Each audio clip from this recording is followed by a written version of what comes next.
ส่งเสียงดังๆให้กับเพอร์เซส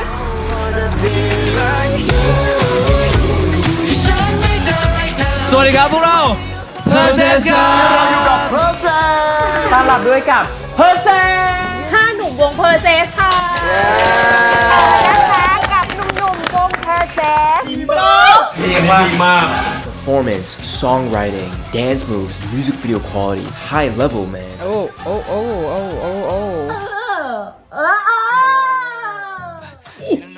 Wow. Why the chorus so good? It's catchy. Like, what is happening in this music video? Everything's happening. It's their time.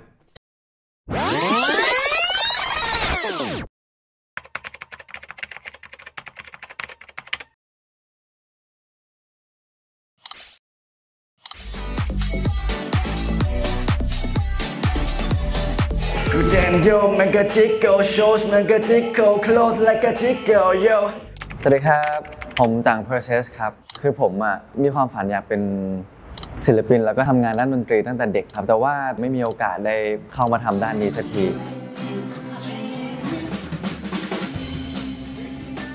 มีวันหนึ่งครับผมก็มีเหมือนเขาติดต่อมาให้แบบเข้าไปลองแคสติ้งดูหลังจากนั้นเขาก็จับผมไปร้องเพลงแล้วก็เต้น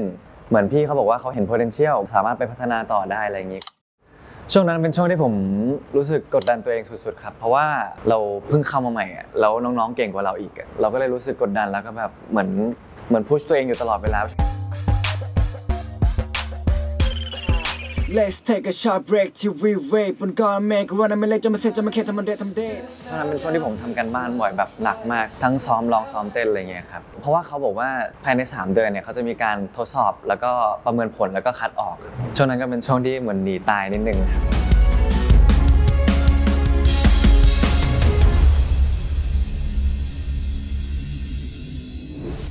ใจถ้ามี2 ใจ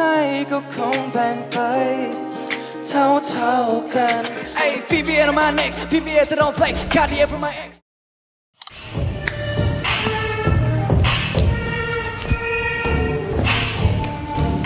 จากตรงนี้เธอต้องเจอคนที่ดีกว่าสวัสดีครับผมกิตติน Process จริงๆตอนเด็กๆผมอยากเป็นสายลับอยากต่อสู้กับเหล่าผู้ร้ายอะไรเงี้ยครับอยากจับผู้ร้ายอยากเป็น FBI อยากเป็นสตันท์แมนอยากเป็นอาชีพที่แบบเราได้ใช้ร่างกายได้บู๊อะไรครับเราโตมาอีกหน่อยเรารู้สึกชอบที่จะร้องเพลงพอเราได้ไปดูงานคอนเสิร์ตหรือว่าไปดูนักร้องเหมือนเราได้รับแรงบันดาลใจบางอย่างมาเหมือนเขาส่งออกมาผ่านเสียงเพลงอะไรครับผมรู้สึกทัชมากเพราะว่าพอเราฟังดนตรีแล้วมันเหมือนเราหลุดออกไปอีกโลกนึงอะไรครับมีผู้ใหญ่เหมือนเห็นว่าเราเหมือนมี potential นะอะไรเงี้ยเขาก็เลยชวนมา audition ในค่าย GMM Grammy ครับผมก็เลยรู้สึกว่าโอกาสของเรามาแล้วตอนแรกก็แอบคิดว่าหรือเราจะไม่ผ่านหรือเปล่าอะไรเงี้ยพอได้รับโทรศัพท์ว่าแบบผ่านนะอะไรเงี้ยผมก็รู้สึกว่ามันมาแล้วอะไรเงี้ยเราก็เลยรับโอกาสนี้ไว้แล้วก็ได้เข้ามาเป็นเทรนนีที่ GMM Grammy ครับ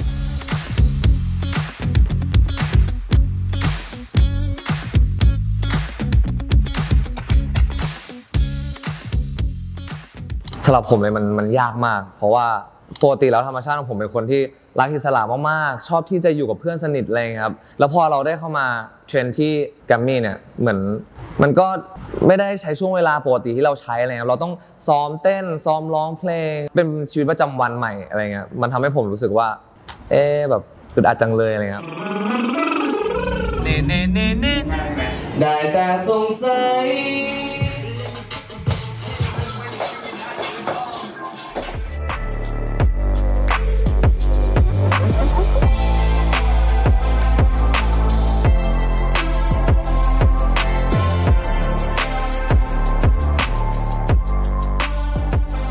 แล้วพี่ทีมงานก็เข้ามาเหมือนแบบช่วยแบบทำให้ผมรู้สึกสบายใจขึ้นฉันกำลังขอร้องอ้อนวอนที่อย่าไปฉันก็เบื่อไม่แพ้เธอเพราะเจอแต่คนขี้เบื่อแบบเธอ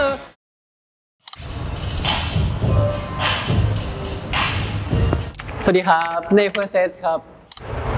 ในชีวิตที่ผ่านมามีความฝันว่าอยากทำอะไรบ้างอยากอยู่บ้านเลี้ยงหมาเลี้ยงแมวอะไรเงี้ยครับแต่ถ้าเกิดว่าฝันที่แบบจริงจังขึ้นมาหน่อยอยากเป็นผู้กำกับหนังหรือแบบคนเขียนบทหนังอะไรอย่างงี้ครับ จริงๆเนี่ยตอนแรกผมทำงานด้านถ่ายแบบหรือนิตยสารอะไรอย่างนี้มาก่อนแล้วก็แคสโฆษณาอะไรอย่างนี้ทำมาเรื่อยๆแล้วก็มีโอกาสที่แบบได้เข้ามาฝึกเป็นศิลปินฝึกหัดก็เลยรู้สึกว่ามันเป็นโอกาสที่เราจะได้แบบพัฒนาตัวเองไปในสิ่งที่เราไม่เคยทำก็จำได้ว่าช่วงแรกเนี่ยที่เข้ามาผมจะเข้ามาที่ตึกแบบประมาณแบบ5 วันต่อสัปดาห์เพื่อแบบมาซ้อมมาถ่ายกันบ้านอะไรอย่างเงี้ยครับด้วยความที่ผมแบบตอนเข้ามาเนี่ยผมพื้นฐานเรียกว่าแบบไม่มีเลยเพราะไม่เคยเรียนร้องไม่เคยเรียนเต้นมาก่อนเลยแล้วแบบเพื่อนๆที่เทรนมาด้วยกันเนี่ยเขาเก่งกันมากผมก็เลยรู้สึกว่าแบบต้องพยายามทำให้ตัวเองแบบสามารถตามเพื่อนในคลาสให้ทันให้ได้ครับพอเราได้ใช้เวลากับมันมากขึ้นเราก็แบบสกิลเรามันอัพขึ้นเรื่อยๆครับแล้วมันก็ทำให้แบบในคลาสเราสามารถแบบตามเพื่อนทันได้มากขึ้นครับ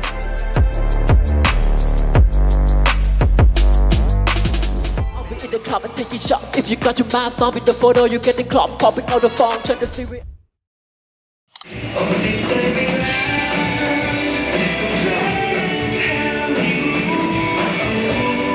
สวัสดีครับปาล์มเพอร์เซสนะครับผมเป็นคนที่ชอบเต้นตั้งแต่ประถมเลยครับรู้สึกว่าตัวเองชอบในเรื่องการเต้นแล้วก็ชอบในเรื่องการที่เพอร์ฟอร์มบนเวทีครับอยากเป็นอินสปิเรชันให้กับคนที่แบบชอบเราครับเหมือนตอนนั้นค่าย G-Net มีออดิชั่นนะครับก็เลยตัดสินใจมาออดิชั่นครับ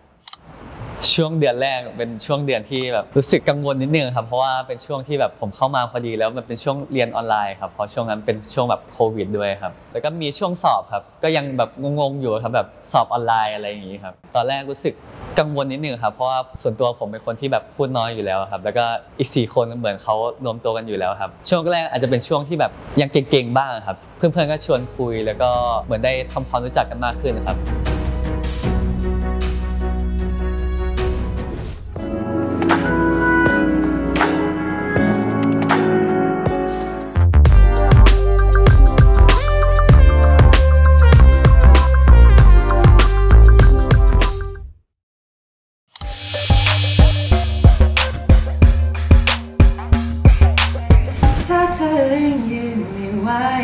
หลับลงตรงนี้ฉันจะไม่จากไปไหนไกล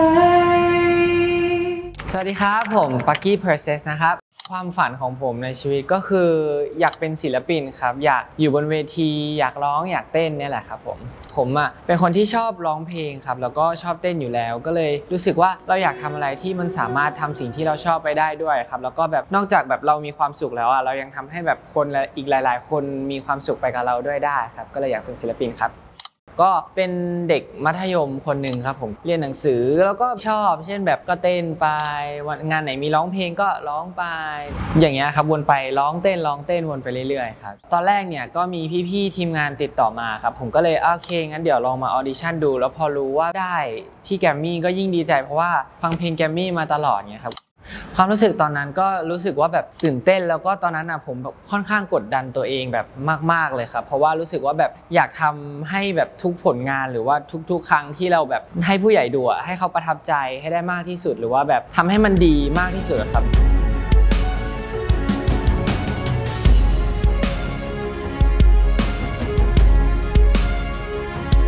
ก็กดดันตัวเองแบบบางทีทำไม่ได้นิดเดียวอย่างเงี้ยครับก็จะแบบร้องไห้เสียใจ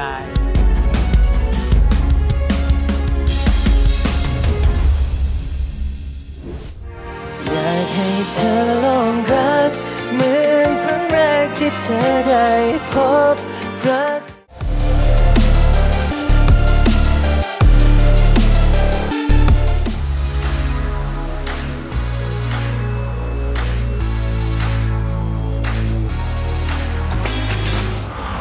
ตอนที่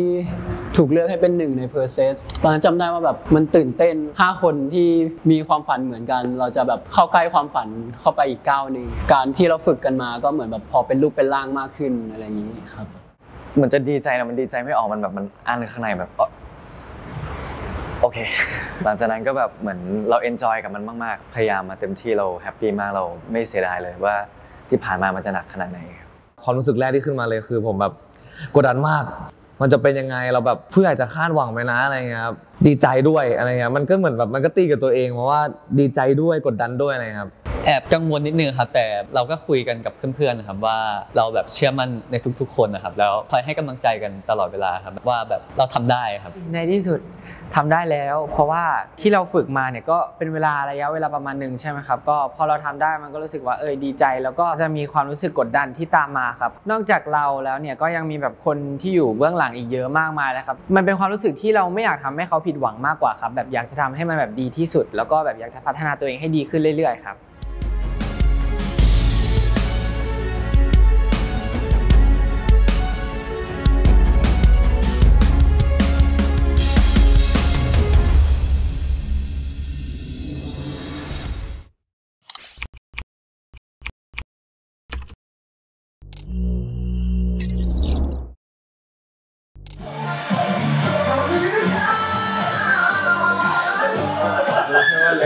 หน้าผมเป็นไงครับแบบ